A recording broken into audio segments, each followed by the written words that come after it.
ദൈവത്തിൻ്റെ അതിപരിശുദ്ധ നാമം ഒരിക്കൽ കൂടെ വാഴ്ത്തപ്പെടുമാറാകട്ടെ. ഒത്തിരി ഇൻട്രൊഡക്ഷനോ ഇല്ലാതെ തന്നെ ദൈവവചനത്തിലേക്ക് പ്രവേശിപ്പാൻ ആഗ്രഹിക്കുന്നു. Without further ado, let's enter into the Word of God. ഇന്നത്തെ അല്പസമയത്തെ ചിന്തയ്ക്കായിട്ട് 1 പത്രോസ് 1-ാം അധ്യായം അതിൻ്റെ 18-19 വാക്യങ്ങൾ നമുക്ക് വേഗത്തിൽ വായിക്കാം. Let's read 1 Peter chapter 1 verse 18 and 19. ആരെങ്കിലും എടുത്തവരൊന്ന് ഉറക്കെ വായിച്ചാൽ മലയാളം. വ്യർത്ഥവും പിതൃപാരമ്പര്യവുമുള്ള നിങ്ങളുടെ നടപ്പിൽ നിന്ന് നിങ്ങളെ വീണ്ടെടുത്തിരിക്കുന്നത് പൊന്ന്, വെള്ളി മുതലായി അഴിഞ്ഞു പോകുന്ന വസ്തുക്കളെ കൊണ്ടല്ല, ക്രിസ്തു എന്ന നിർദോഷവും നിഷ്കളങ്കവുമായ കുഞ്ഞാടിൻ്റെ വിലയേറിയ രക്തം കൊണ്ടത്രേ എന്ന് നിങ്ങൾ അറിയുന്നുവല്ലോ.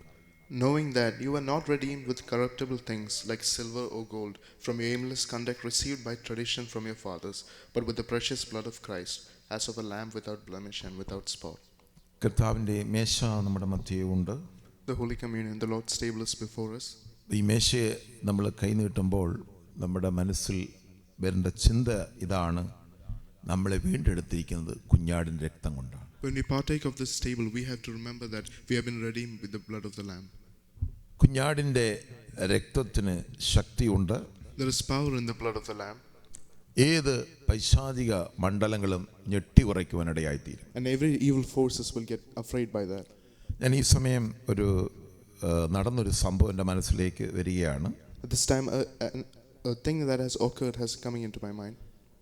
ഒരു മന്ത്രവാദി പൂജ നടത്തിക്കൊണ്ടിരുന്നപ്പോൾ There was a person who practiced witchcraft. ആ സമയത്ത് അവിടെ ഒരു ഹൈന്ദവരുടെ ഒരു ദൈവം കാളി എന്നാണ് പറയുന്നത്, അത് പ്രത്യക്ഷമാകുവാനിടയായി തീർന്നു. And there was a Hindu god that appeared before him. അപ്പോൾ നീ എന്താണ് ഇവിടെ പ്രത്യക്ഷപ്പെട്ടതെന്ന് പൂജാരി ചോദിക്കുമ്പോൾ, So that person who practiced it asked, "Why did you appear here?" എനിക്ക് ആ അമ്പലത്തിൽ ഇരിക്കുവാനായിട്ട് കഴിയുന്നില്ല.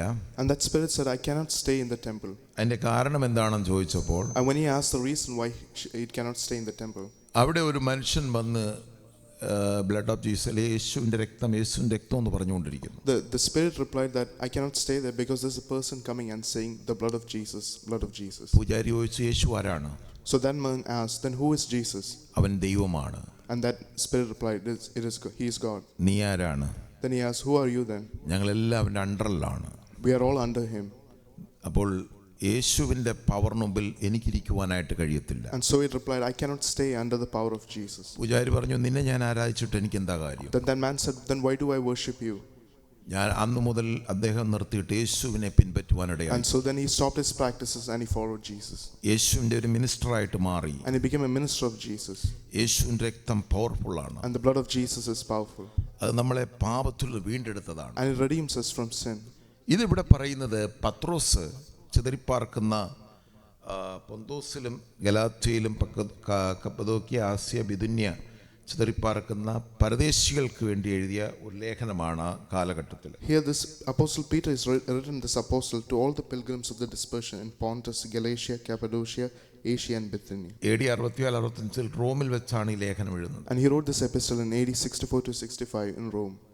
ഹല്ലേലൂയ, സ്തോത്രം. അവരെ ഒരു പെർസിക്യൂഷനിൽ കടന്നുപോയ വിശ്വാസികളെ ബലപ്പെടുത്തിക്കൊണ്ടിരുന്ന ഒരു ലേഖനമാണ്. And he wrote it with the intent of encouraging the believers who were going through persecution.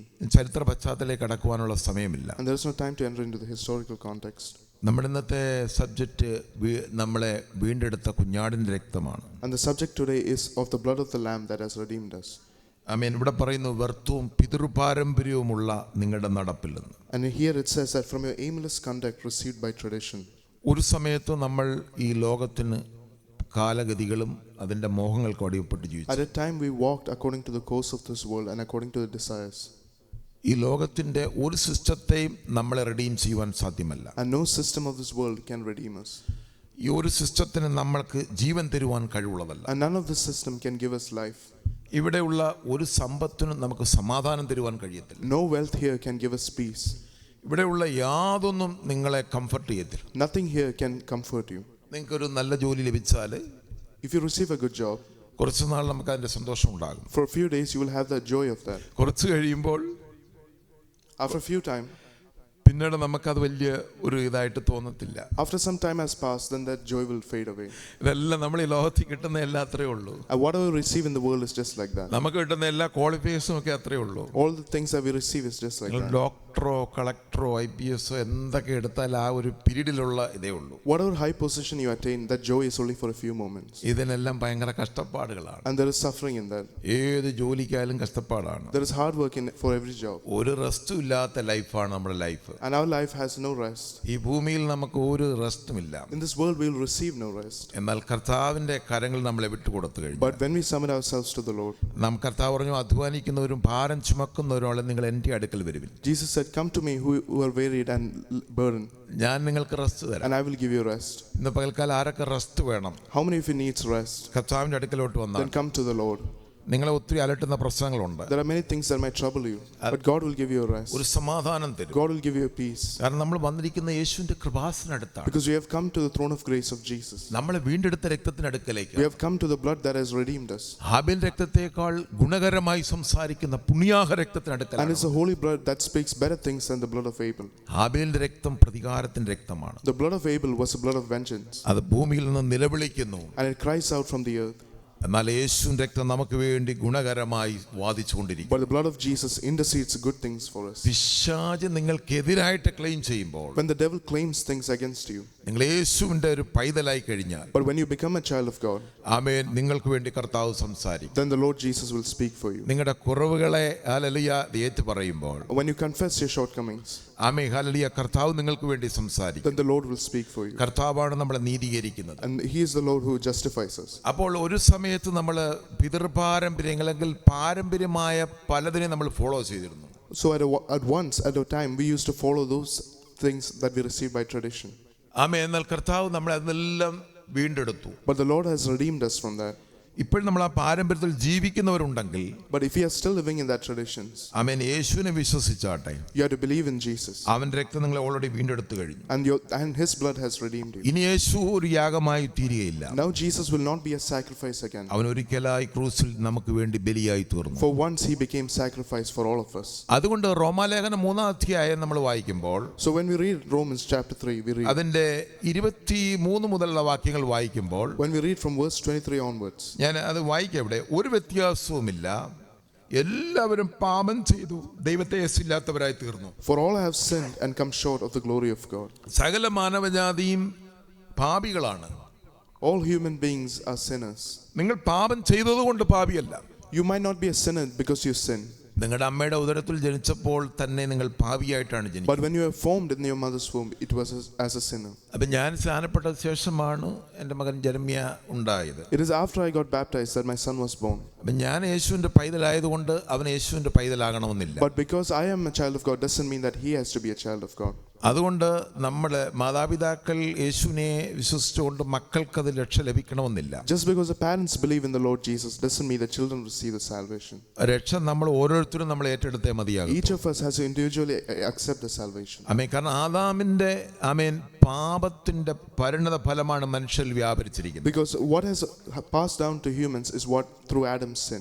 ഈ ശരീരം പാപശരീരമാണ്. And this body is a body of sin. ആമേൻ. ഇത് വീണ്ടെടുക്കപ്പെട്ടിട്ടില്ല. It has not yet been redeemed. നമ്മളെ റിഡീം ചെയ്ത് നമ്മുടെ ആത്മാവിനെയാണ് redeem ചെയ്തിരിക്കുന്നത്. But our spirit has been redeemed. ഈ ശരീരത്തിന്റെ വീണ്ടെടുപ്പ് നടന്നിട്ടില്ല. The redemption of this body has not happened. ഈ ശരീരത്തിന്റെ വീണ്ടെടുപ്പ് കർത്താവ് യേശു ക്രിസ്തുവിന്റെ രണ്ടാമത്തെ വരവിലാണ് നടക്കുന്നത്. But the redemption of this body will happen when Jesus comes again. അന്ന് നിങ്ങൾ കല്ലറകളിൽ പോയാൽ അവിടെ നിന്ന് ഉയർത്തെഴുന്നേറ്റ് വരും. And there those who are in the graves will be raised. നമ്മൾ ജീവനോടെ ഇരുന്നാൽ നമ്മൾ കർത്താവ് എടുക്കപ്പെടും. And if we are alive, we'll be taken up with the Lord. ഈ ബോഡിക്ക് ഒരു ട്രാൻസ്ഫോർമേഷൻ ഉണ്ട്. There will be a transformation to this body. ഇതിനൊരു ശരീരമായി രൂപാന്തരപ്പെടും. And will be transformed as a heavenly body. ഒരു പാവമില്ലാത്ത ശരീരമായി രൂപാന്തരപ്പെടുവാൻ. And will be transformed as a body without sin. അതുകൊണ്ട് നമുക്ക് ഇവിടെ റോമാലേഖനം 21 പറയുന്നു, ഒരു വ്യത്യാസവുമില്ല, എല്ലാവരും പാപം ചെയ്ത് ദൈവത്തിന്റെ തേജസ് നഷ്ടപ്പെട്ടു പോയി. So in Romans 3:23 it says, for all have sinned and come short of the glory of God. 24-ാമത്തെ വാക്യത്തിൽ പറയുന്നു, അവന്റെ കൃപയാൽ ക്രിസ്തുയേശുവിലെ വീണ്ടെടുപ്പ് മൂലം സൗജന്യമായി അത്ര നീതീകരിക്കപ്പെടുന്നു. But verse 24 says, being justified freely by His grace through the redemption that is in Christ Jesus. നമ്മളിപ്പോൾ ഇവിടെ ഈ സൗജന്യമായിട്ട് ലഭിക്കുന്നതിനൊന്നും വലിയ പ്രാധാന്യമില്ല. We don't give much importance to the things that we receive freely. നിങ്ങൾ കുറേ പൈസ കൊടുത്ത് മേടിക്കുമ്പോൾ അതിന് ഭയങ്കര വില വരുന്നത്. But we give attribute value when we when we spend our money and purchase that. ഞാനിപ്പോൾ ഒരാൾക്ക് 1 കോടി രൂപ സൗജന്യമായിട്ട് കൊടുക്കാമെന്ന് വിചാരിക്കുക. Suppose I give millions of money freely to a person. പുള്ളിക്ക് അത് അത്ര വലിയ ഇമ്പോർട്ടൻസ് ഒന്നുമില്ല. He won't have much importance to that. പക്ഷെ പുള്ളി ഇങ്ങനെ ഹാർഡ് വർക്ക് ചെയ്ത് ഭയങ്കര പുള്ളിയുടെ പ്രയത്നം കൊണ്ട് 1 കോടി രൂപ നേടുവാണെങ്കിൽ, But suppose that person works hard and earns that money. അത് പുള്ളി ഭയങ്കര വിലയായിട്ട് കാണും. Then he will attribute much value to that. ഈ രക്ഷ സൗജന്യമാണ്. This salvation is free. ഇത് അതിനെ തൊട്ട് താഴെ എൻ്റെ 25-ാമത്തെ വാക്യത്തിൽ പറയുന്നു, വിശ്വസിക്കുന്നവർക്ക് അവൻ തൻ്റെ രക്തമൂലം പ്രായശ്ചിത്തമാകുവാൻ ദൈവം അവനെ പരസ്യമായി നിർത്തിയിരിക്കുന്നു. Whom God has set forth as a propitiation through faith in his blood to declare his righteousness for the remission of sins. ഇന്ന് പകലിൽ ഈ മെസ്സേജ് നമ്മൾ പറയാനുള്ള കാരണം കർത്താവിൻ്റെ മേശയുടെ ബന്ധത്തിലാണ്. The reason we are speaking this message is because it's in connection with the Holy Communion. അതിലേക്ക് നമ്മൾ കൈനീട്ടുമ്പോൾ നമ്മൾ അതിനെ ഓർക്കണമെന്ന്. When we partake of it, we should remember it. അതിലേക്ക് കൈ നീട്ടാത്തവർ അത് കൈ നീട്ടുവാൻ യോഗ്യതയുള്ളവരായി ദിവസങ്ങളിൽ മാറട്ടെ. And those who are not partaking of it must reach that attaining. യേശുവിൻ്റെ രക്തത്തിൽ നമുക്ക് സൗജന്യമായി അവൻ ക്രൂസിൽ നമുക്ക് വേണ്ടി യാഗമായി ഒഴിക്കപ്പെട്ടു. The blood of Jesus has been freely poured out for us all. ഈ രക്തത്തിന് ഒത്തിരി പ്രാധാന്യമുണ്ട്. And there is great importance to the blood of Jesus. ഏത് പൈശാചിക മണ്ഡലങ്ങളെയും തകർക്കുന്നതാണ്. It destroys every evil force. നിങ്ങളുടെ ഓഫീസിൽ നിങ്ങൾ പറയുമ്പോൾ യേശുവിൻ്റെ രക്തത്താൽ നമ്മളൊന്ന് പറഞ്ഞു നോക്കിയേ.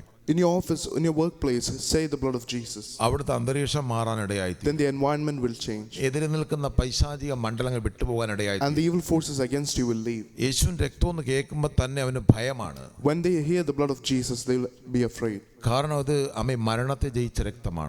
Because it is a blood that has overcome death. അത് പാപത്തെ തകർത്ത രക്തമാണ്. It is a blood that has destroyed sin. അവൻ നമുക്ക് വേണ്ടി പാപമായി തീർന്നു, പാപമാക്കി കർത്താവ്. And he became sin for us. Hallelujah, സ്തോത്രം. അതുകൊണ്ട് നമുക്കിത് സൗജന്യമായി കർത്താവ് തന്നിരിക്കുന്നു. And so the Lord has given us this freely. അപ്പോൾ ഈ കർത്താവിൽ വിശ്വസിക്കുന്നവരെയാണ് കർത്താവ് നീതീകരിക്കുന്നത്. And so whoever believes in this Lord is justified. യേശുവിന്റെ രക്തം എനിക്ക് വേണ്ടി കാൽവറിയിൽ ഒഴിക്കപ്പെട്ടു എന്ന് വിശ്വസിക്കുന്നവരെയാണ് യേശു നീതീകരിക്കുന്നത്. Whoever believes that the blood of Jesus has been poured out for me, and God justifies them as righteous. അതുകൊണ്ട് ഇവിടെ ഇങ്ങനെ നമ്മൾ 26 റോമാലേഖനം 3:26 നമ്മൾ വായിക്കുന്നു, താൻ നീതിമാനും യേശുവിൽ വിശ്വസിക്കുന്നവനെ നീതീകരിക്കുന്നവനും ആകേണ്ടതിന് ഇക്കാലത്ത് തൻ്റെ നീതിയെ പ്രദർശിപ്പിക്കുവാൻ തന്നെ അങ്ങനെ ചെയ്തത്. To demonstrate at the present time his righteousness, that he might be just and the justifier of the one who has faith in Jesus. പ്രിയമുള്ളവരെ, പഴയ നിയമത്തിൽ അവർ യാഗം അർപ്പിച്ചത് എന്തിനാണ്? In the Old Testament, why did they offer sacrifices? അവരുടെ യാഗത്തിന്റെ ശുശ്രൂഷ ഭയങ്കരമായ ഒരു വലിയ പ്രവൃത്തിയായിരുന്നു. The ministry of the sacrifice was a great thing. അവർക്ക് ആടുകളെയും പശുക്കിടാങ്ങളെയും ഒക്കെ യാഗം അർപ്പിക്കേണ്ടി വന്നു. They had to offer all their cattle.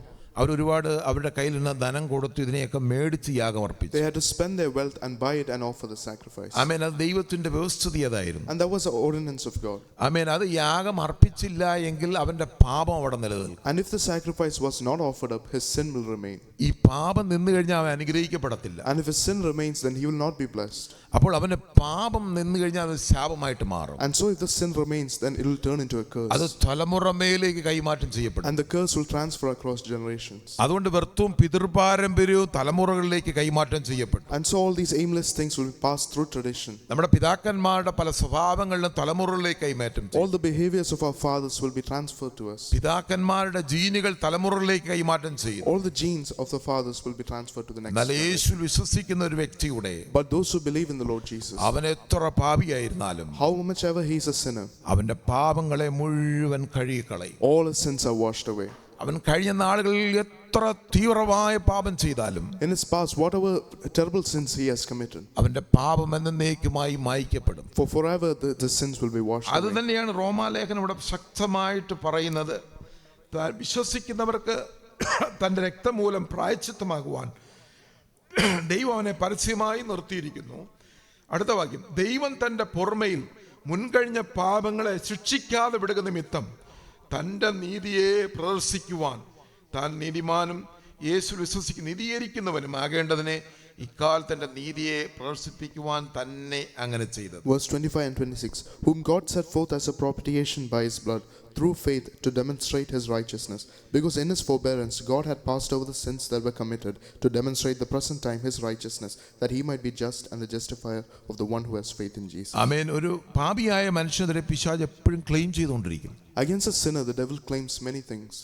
അവനെ ഒരിക്കലും നീതിമാനാവാൻ കഴിയത്തില്ല. and he will never be righteous. നമ്മൾ ഒരു പ്രവൃത്തി കൊണ്ട് നമ്മൾ നീതിമാന്മാരാവത്തില്ല. Not by any of our good works can we be നിങ്ങൾ ഇവിടെ righteous. എന്തെല്ലാം വീട് വെച്ച് കൊടുത്തെന്ന് പറയാൻ എന്തെല്ലാം പുണ്യപ്രവൃത്തികൾ ചെയ്താൽ നീതിമാനാകില്ല. Whatever good works you do, you cannot be righteous. ഞാനും നിങ്ങൾ നീതിമാന്മാരായിരിക്കുന്നത് യേശുക്രിസ്തുവിന്റെ രക്തത്താലാണ്. But we are righteous because of the blood of Jesus. ആ രക്തത്തിൽ വിശ്വസിക്കുമ്പോഴാണ് നിങ്ങളെ നീതീകരിക്കപ്പെടുന്നത്. When you believe in that blood, then God reckons you righteous. അതിന്റെ പാപത്തിന് വേണ്ടി കാൽവറി യാഗമായി രക്തമാണെന്ന് നമ്മൾ ഓർക്കുമ്പോഴാണ്, അതിനെ വിശ്വസിക്കുമ്പോഴാണ് നമ്മൾ നീതീകരിക്കപ്പെടുന്നത്. When we understand that the blood shed for us was for our sins, that is when we become righteous. വിശ്വസിക്കാത്തവർക്ക് അതങ്ങനെ വിശ്വസിക്കാം. But to those who do not believe, they will stay in that. ഈ രക്ഷയിലേക്ക് പ്രവേശിക്കാം. They can enter the salvation. എന്നാൽ വിശ്വസിച്ചവർ ഓർക്കേണ്ടത് എന്നെ നീതീകരിച്ച രക്തത്തിന് ഓർത്ത് നമുക്ക് കർത്താവ് നന്ദി പറയാം. But those who have believed must remember and give thanks to God for the blood that has justified us. അതുകൊണ്ട് പാപം നിലനിന്നാൽ, പഴയ നിയമത്തിൽ ഇസ്രായേൽ മക്കൾ പാപം നിലനിന്നാൽ അവന് മരണം അനുഭവിക്കേണ്ടി വരും. In the Old Testament, if the sin remained for a person, then he had to have suffered death. അവന്റെ തലമുറ മൊത്തം നശിച്ചു പോകും. And all his children would be lost. അതുകൊണ്ട് അവർ നശിച്ചു പോകും ദൈവം കണ്ടപ്പോൾ മോശ മുഖാന്തരം അവർക്ക് ഈ ന്യായപ്രമാണം കൊടുക്കാനിടയായി തീർന്നു. And so when God saw that they were being lost, that God gave them the law. അവർക്ക് യാഗത്തിന്റെ പ്രതിബിംബങ്ങൾ അതിന്റെ നിഴൽ കൊടുക്കാനിടയായി. And he gave them the ordinances and the shadowing of the commandments. ഇതെല്ലാം സ്വർഗ്ഗത്തിലെ നിഴലുകളാണ് അവരുടെ പ്രതിഫലം. And these things were the shadow of the heavenly things. എന്നാൽ എബ്രായ ലേഖനത്തിലേക്ക് ഒന്ന് ഞാൻ ഇവിടെ കൺക്ലൂഡ് ചെയ്യാൻ ആഗ്രഹിക്കുന്നു. I would like to conclude from a verse from Epistle of Hebrews. അതിന്റെ 9:11 വാക്യത്തിൽ പ്രകാരം വായിക്കുന്നു, ക്രിസ്തുവോ വരുവാനുള്ള നന്മകളുടെ മഹാപുരോഹിതനായി വന്നിട്ട് കൈപ്പണിയല്ലാത്തതായി എന്ന് വെച്ചാൽ ഈ സൃഷ്ടിയിൽ ഉൾപ്പെടാത്തതായി വലിപ്പവും തികവുമേറിയ കൂടാരത്തിൽ കൂടി ആട്ടുകറ്റുകാന്മാരുടെയും പശുക്കിടാങ്ങളുടെയും രക്തത്താലല്ല, സ്വന്തം രക്തത്താൽ തന്നെ ഒരിക്കലായിട്ട് വിശുദ്ധ മന്ദിരത്തിൽ പ്രവേശിച്ച് എന്നേക്കുമുള്ള വീണ്ടെടുപ്പ് സാധിച്ചു. But Christ came as a high priest of the good things to come, with a greater and more perfect tabernacle, not made with hands, that is not of this creation, not with the blood of goats and calves, but with his own blood he entered the most holy place, once for all, having obtained eternal redemption. ആമേൻ. ഈ ഭാഗത്തിലെ ഒരു കാര്യം, അത് ഒത്തിരി വിശദീകരിക്കാൻ സമയമില്ലെങ്കിൽ ഒരു കാര്യം പ്രത്യേകമായി പറയാൻ ആഗ്രഹിക്കുന്നു. I would like to stress on one important thing from this verse. Amen, hallelujah. ഈ അതിവിശുദ്ധ മന്ദിരത്തിൽ പ്രവേശിക്കാൻ മഹാപുരോഹിതന് മാത്രമേ കഴിയത്തുള്ളൂ. The person who can enter the most holy place was a high priest. ആമേൻ. ഒരു പാപിക്ക് അതിവിശുദ്ധ മന്ദിരത്തിലേക്ക് പ്രവേശിക്കാൻ കഴിയത്തില്ല. And no sinner can approach the most holy place. അങ്ങനെ പ്രവേശിച്ചാൽ അവൻ മരിച്ചു പോകാനിടയായിത്തീരും. But if he enters that place, then he will die. Literally അവൻ മരിക്കും. Literally he will die there. അവന്റെ പാപത്തിന്റെ ശക്തി അതാണ്. And that is the power of his sin. ആമേൻ. ഇന്ന് പകൽക്കാലം നമ്മൾ മരിക്കാതിരിക്കുന്നത് കർത്താവ് എനിക്ക് വേണ്ടി യാഗമായി തീർന്നത്. But the reason we are not dying is because of the sacrifice of Jesus. ഞാനും നിങ്ങളും മരണപ്പെട്ടു പോകേണ്ട സമയങ്ങൾ കഴിഞ്ഞു. The times which we had to die has passed away. എന്നാൽ ക്രൂസിൽ എനിക്ക് വേണ്ടി അവൻ കർത്താവ് യാഗമായി തീർന്നത് കൊണ്ടാണ്. But because Christ has become a sacrifice, അവൻ നമുക്ക് വേണ്ടി മധ്യസ്ഥത വഹിക്കുന്നത് കൊണ്ടാണ്. because he bears intercession for us. നമ്മുടെ പാപങ്ങൾ ഏറ്റുപറയുമ്പോൾ കർത്താവ് നമുക്ക് വേണ്ടി ഇന്റർസീഡ് ചെയ്യുകയാണ്. When we confess our sins, the Lord Jesus intercedes for us. അങ്ങനെയാണ് നാം അനുഗ്രഹിക്കപ്പെട്ടവരായി മാറുന്നത്. And that is how we become blessed. പ്രിയമുള്ളവരെ, ആമേൻ, പഴയ നിയമത്തിൽ പാപം നിന്നാൽ ആ വ്യക്തി മരിക്കും. In the Old Testament, if the sin remained, the person would die. അവന്റെ കുടുംബത്തിന് ഒരു ബ്ലെസ്സിങ്ങും And വരുത്തില്ല. there will be no blessing on his family. അതുകൊണ്ട് അവര് ആട്ടുകൊറ്റന്മാരെയും പശുക്കിടാങ്ങളെയും യാഗം കൊടുത്തു. So they gave the goat and calves as sacrifice. ഒരു പർട്ടിക്കുലർ മൊമെന്റിൽ അവർ നീതീകരിക്കപ്പെട്ടു. And for a moment they were justified. അവർ നീതിമാന്മാരായി. And they became righteous. പക്ഷെ അവർ പിന്നെയും പാപം ചെയ്തു. But again they went and അപ്പോൾ അവരുടെ പാപത്തിനൊരു വിടുതലില്ല. so there was no deliverance from their sin. ആമേൻ. എത്ര ചെയ്തിട്ടും പാപം മാറുന്നില്ല. And whatever they did, the sin was not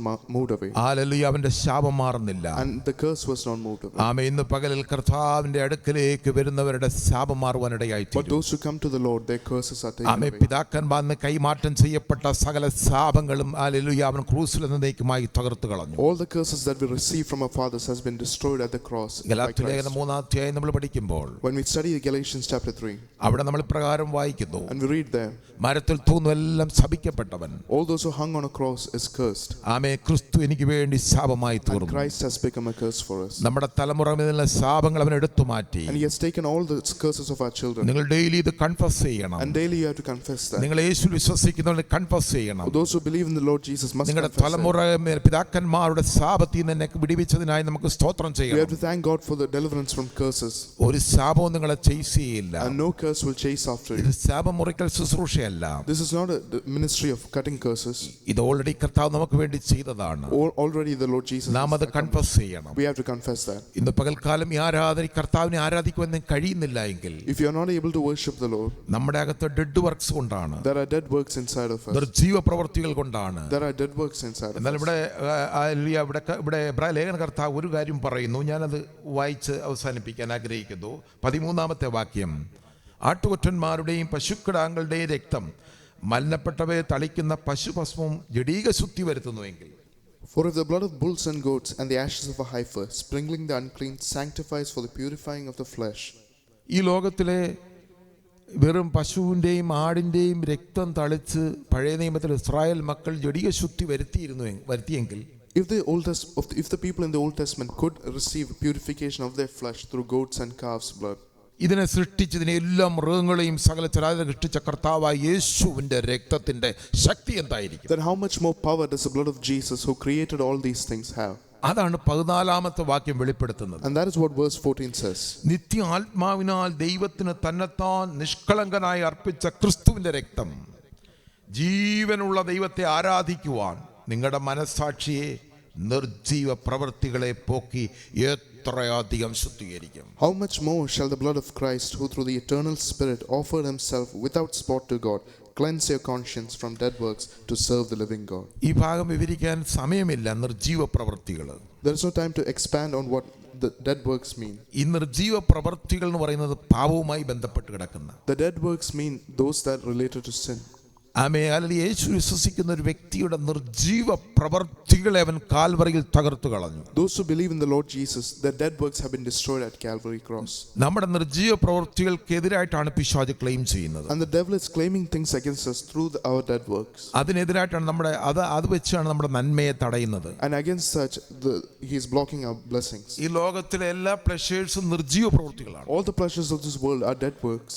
അത് നമ്മളെ ഒരിക്കലും വിശുദ്ധിയിലേക്ക് നയിക്കത്തില്ല. And it will never lead us into holiness. അത് നന്മയിലേക്ക് It നയിക്കത്തില്ല. will not lead us into goodness. അത് നമ്മുടെ അനുഗ്രഹത്തെ തടയുന്നതാണ്. And will block our blessing. ഇന്ന് പകൽക്കാലം യേശുവിന്റെ രക്തത്തിൽ വിശ്വസിക്കുമ്പോൾ, but those who believe in the Lord Jesus, hallelujah സ്തോത്രം, അതിനെ നമ്മുടെ ഡെഡ് വർക്ക്സിനെ മുഴുവൻ നീക്കി കളഞ്ഞു. and it will remove all the dead works. ഒരു clear മനസ്സാക്ഷിയോടെ, it will give you a clean conscience, ഒരു ശുദ്ധ it will മനസ്സാക്ഷിയോടെ give you a pure conscience. നമുക്ക് കർത്താവിനെ ആരാധിക്കുവാനായി കഴിയും. then we will be able to worship God. ഒന്നും നിങ്ങളെ കുത്തി ചോദിക്കുകയില്ല. and nothing will question you. നിങ്ങളുടെ ഹൃദയത്തിനകത്ത് ഒന്നും അത് കുത്തി വരികയില്ല. nothing in your heart will question you. Hallelujah. നിങ്ങളുടെ കർത്താവിന്റെ അടുക്കലേക്ക് വരുമ്പോൾ, when you come to the Lord, ആമേൻ, നിങ്ങളുടെ പാപങ്ങളെ എന്നേക്കുമായി നീക്കി കളഞ്ഞുള്ള ഫെയ്ത്ത് നിങ്ങൾ ആക്ടിവേറ്റ് ചെയ്യുമ്പോൾ, you have to activate the faith that he has taken away your sin. ആമേൻ. യോഹന്നാൻ പറയുന്നു, ഒരുത്തൻ പാപം ചെയ്തുവെങ്കിലോ, the apostle John says, if one has sinned, യേശു ക്രിസ്തുവിന്റെ മധ്യസ്ഥ നമുക്ക് പ്രായശ്ചിത്തമായിട്ടുണ്ട്.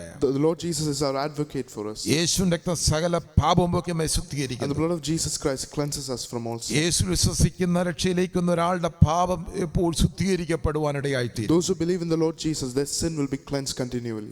അറിയാൻ ചെയ്തു പോകുന്ന തെറ്റുകളെ എല്ലാം കർത്താവ് നീക്കി കഴുകി ശുദ്ധീകരിച്ച് യേശുവിനെ ആരാധിപ്പാൻ തക്കവണ്ണം നമ്മൾ ശുദ്ധ മനസ്സാക്ഷി ഉള്ളതാക്കി തീർക്കും. and the blood of Jesus will cleanse us from all the things that we have done and will help us. എല്ലാവർക്കും ദൈവസ്തുതി ഒരു നിമിഷം എഴുന്നേൽക്കാം. let us all stand in the presence of God. ഒരു വാക്യം നമ്മളിങ്ങനെ വായിക്കുന്നു, അതിന്റെ 28-ാമത്തെ വാക്യം ഇങ്ങനെ വായിക്കുന്നു, ക്രിസ്തുവും അങ്ങനെ തന്നെ അനേകരുടെ പാപങ്ങളെ ചുമക്കുവാൻ ഒരിക്കൽ അർപ്പിക്കപ്പെട്ടു, തനിക്കായി കാത്തുനിൽക്കുന്ന രക്ഷയ്ക്കായി അവൻ പാപം കൂടാതെ രണ്ടാമതും പ്രത്യക്ഷനാകും. Verse 28 says, so Christ was offered once to bear the sins of many. To those who eagerly wait for him, he will appear a second time apart from sin for salvation. കർത്താവ് നമുക്ക് വേണ്ടി അർപ്പിക്കപ്പെട്ടു. The Lord Jesus has been offered up. അവൻ നമ്മുടെ പാപങ്ങളെ ചുമന്നുകൊണ്ട് ക്രൂസിൽ കയറി. He bore our sins and went on the cross. ആമേൻ. അവനെ വിശ്വസിക്കുന്നവരെ, and those who believe in him, ഈ രക്ഷ അംഗീകരിക്കുന്നവരെ, those who accept this salvation, ആമേൻ, അവന് വേണ്ടി അവനെ വീണ്ടെടുക്കുവാനായി, and to redeem them, അവന്റെ ശരീരത്തെ വീണ്ടെടുക്കുവാനായി, to redeem their bodies, അവനെ അവൻ ശരീരം കൊണ്ടുതരാനായിട്ട്, to give them the heavenly body. Hallelujah. കർത്താവായ യേശുക്രിസ്തു രണ്ടാമതും പ്രത്യക്ഷനായി. the Lord Jesus will come again. അതാണ് നമ്മുടെ സുവിശേഷത്തിന്റെ പരമമായ അതിവിശുദ്ധ വിശ്വാസം എന്ന് പറയുന്നത്. and that is the most holy faith of our gospel. ഇന്ന് പകൽ നമ്മളെ കരങ്ങളിൽ ഏൽപ്പിച്ചുകൊണ്ട് നമുക്ക് പ്രാർത്ഥിക്കാം. Let us pray, submitting ourselves.